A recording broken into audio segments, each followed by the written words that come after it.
لو كنت جراح تجميل ابتديت شغل مايكرو سيرجي ومش عارف تحط المايكرو كلامس بتوعك فين، وعلب المايكرو كلامس مبالغ فيها، الحل في العلبه دي. العلبه دي علبه التوابل، بتتباع اونلاين او في اي محل اكسسوارات منزليه، هتلاقي تمنها ما يعديش ال 50 جنيه. وزي ما انت شايف فتح وتقفل وكلها مفرغه، فانت تقدر انك انت تشوف الكونتنت اللي جواها لما تيجي تحفظ المايكرو كلامس بتوعك جواها. والسيل بتاعها سهل في الفتح وفي القفل حتى على الترابيزه.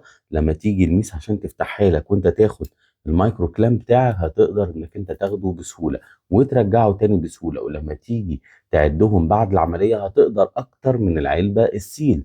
ليه؟ لانها مفرغه، وزي ما انت شايف هي استانلس بالفعل، فتقدر انك انت تستخدمها. طبعا العلبه ديت بعد الفيديو ده هتلاقيها بتتباع في محلات الاجهزه الطبيه.